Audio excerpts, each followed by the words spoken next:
So this person, who I've named elsewhere, but this is his profile that he contacted me on. There's a history with him going back several years where he has tried to harass and diminish who I am as a person. He took me to court and committed perjury, and the whole thing was thrown out because he admitted under oath that he fabricated the majority of the claims. Uh, I have gone into more detail with those on my YouTube page years ago, so you can check it out there. But basically, everything was said and done with, and then he threw a rock through my window after the court case was dismissed, and that is why I got security cameras, because there was no evidence of who it could be. But a day before, or basically the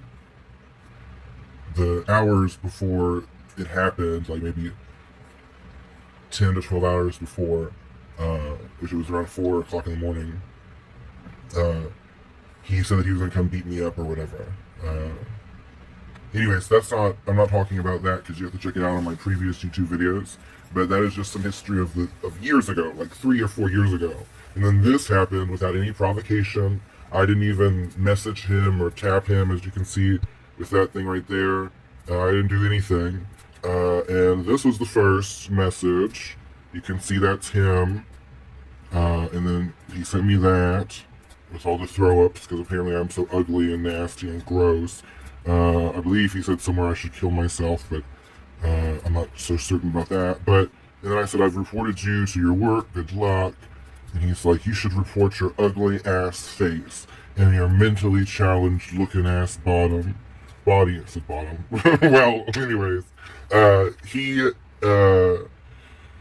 knows that I have a mental illness and that I'm disabled, even though it's not physical or visible. It is still a disability that I am federally covered under. I am applying for training for my dog to become a service dog. This will be federally recognized. It is a real disability. My mental illness is a real disability. And he says things like this, trying to make a joke. And he works at a hospital where he takes care of patients and puts thermometers in their mouths and supposed to be nice to them. And he tells people unprovoked, after years of things being settled, he says this, to throw up. And then I told him I already reported him to his work and I wished him good luck. And he said I should report my ugly ass face and my mentally challenged looking ass body. How profound for a hospital professional. And then he talks about his mom, which I asked about, and he says, and it's a good thing you don't work at a hospital. Just looking at your ugly ass, people would go into cardiac arrest, as if heart attacks are a joke. Or physically, like, would he say this to a burn victim? If he had to take care of a burn victim, would he call them ugly behind their back? Probably. He would never say it to their face, but I would not put it past to someone like this to make fun of a burn victim behind their back, or someone who thinks cardiac arrest is a joke. Why are you working at a hospital? And then I say I'm emailing these screenshots to the hospital, and so there's the cardiac arrest. He says, okay, please do so, which I just posted a video of the email response with HR.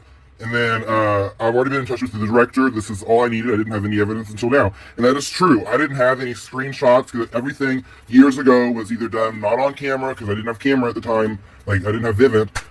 And over the phone verbally. And I only way I know to record a phone conversation that I haven't even tried yet would be screen recording, because I don't know how, unless I download an app and all that, whatever. Anyways, I didn't have any evidence. And so now I do. He says, too bad you don't have a job because you're so mentally unstable. So he makes fun of the fact that I'm unemployed due to a medical injury of me breaking my foot and then deciding to look for a job as a remote something, 100% remote. I want to work from home, baby. I don't want to be working up in a hospital like you, Hunty, which hopefully you won't be soon. Hopefully you'll be jobless because of your mental instability. Like, what crazy person, see, that's the person who sent it to me. That's the person who sent it to me. He calls me mentally unstable for being disabled, psychiatrically disabled, and makes fun of my unemployment when him working in a hospital Lucky he covered that up, but you can tell with that red what hospital that's probably at. I already know, but for legal reasons, I'm not letting that be known yet. And I'm not even saying his name in this video, but you can find it out. This is a public profile on the gay sex site that he messaged me unprovoked. Unprovoked. There was no before messages. Blah, blah, blah.